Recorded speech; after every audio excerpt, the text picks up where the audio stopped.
Good afternoon, everybody. How we doing? Nice to see you all. This is my fourth time at the City of Ideas. I love Puebla. I'm glad to be back. This year I've been tasked with the job of predicting the future of religion in the 22nd century. So I realized, and I am an atheist, so I realized this is a little bit like asking vegetarians to predict the future of meat.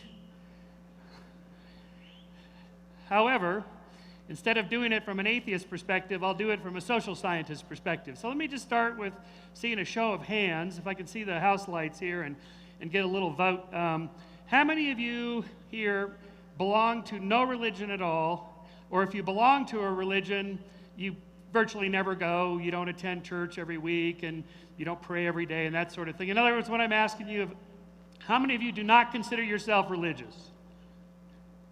Okay. Look at that. Look around. That's a lot of hands. That's a lot of hands. Now, when I come back in the year 2101, assuming the science and technology computer people are able to upload our memories and personalities into computers and we can live forever by then, the singularity, I'm slightly skeptical of that, but I'm hopeful.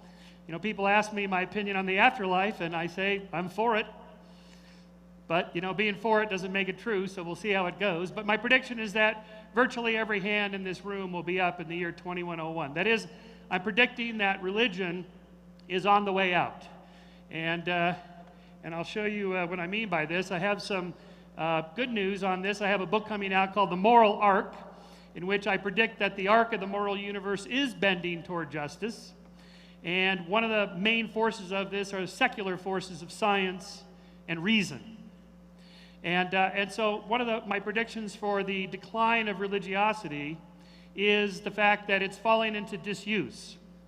So, for example, polls show that in the last 20 years or so, the fastest growing group, religious group, in the world are the nuns. Now, I know this is a Catholic country, so I don't mean nuns like Catholic nuns. I mean the N-O-N-E-S, the people that tick the box for no religion at all, like the people that just raised their hands here. That's 1 out of 5, 20%. The fastest growing group in there are the millennials, those who were born after 1980. So if you're 35 years old or younger here, you're twice as likely to not be religious. That is, it's almost 40%. It's about 38.5% have no religion at all. So what's going on here? Well, several things. First, my predictions on these trend lines are that ever since the scientific revolution of the 15th and 16th centuries, science replaced religion as the mechanism or tool or method of understanding how the world works. Nobody today, with a handful of a few creationist wingnuts, get their science from a holy book. People get their science from science books. So religion is no longer in the business of explaining the world. Science does that now. Ever since the 16th, 17th, 18th century Enlightenment and the Age of Reason, reason has replaced religion as the method of understanding the best political system, the best economic systems, the best social systems by which we should live.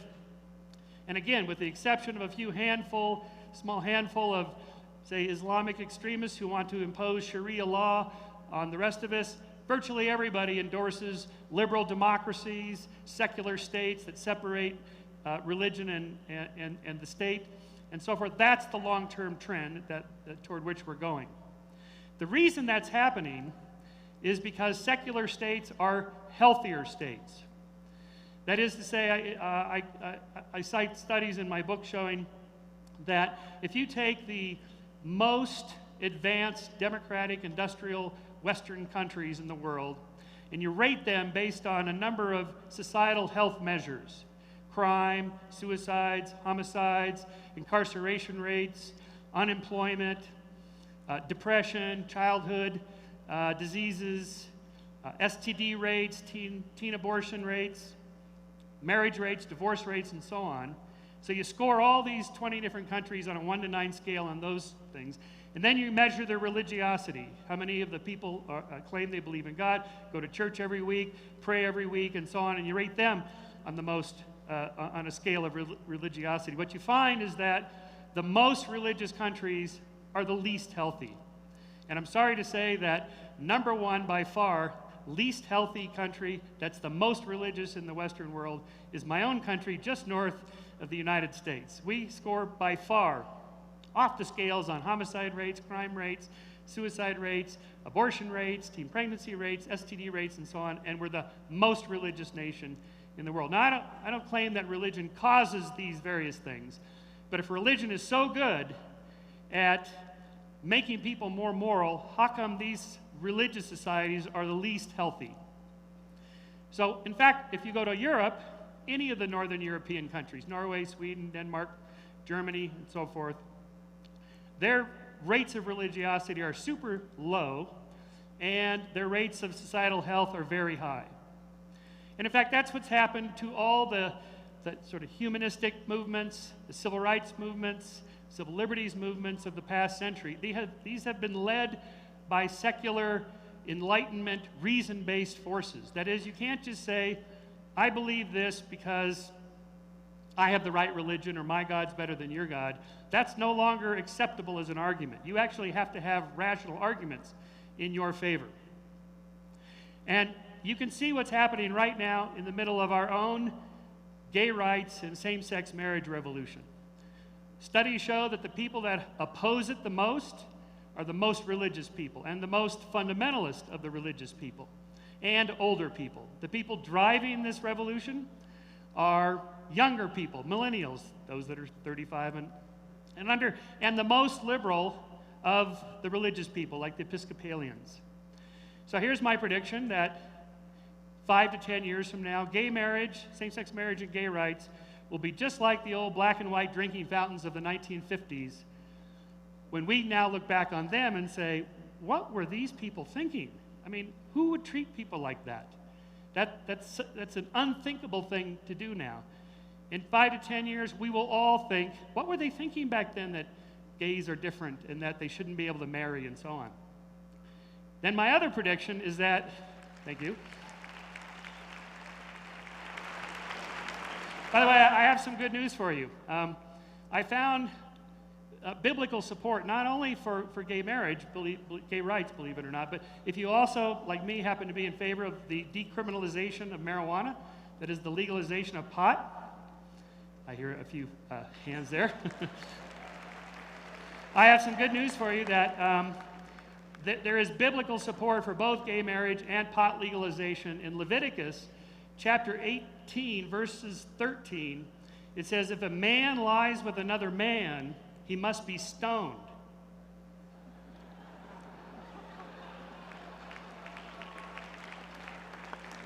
So you can whip out that biblical passage for you if you want.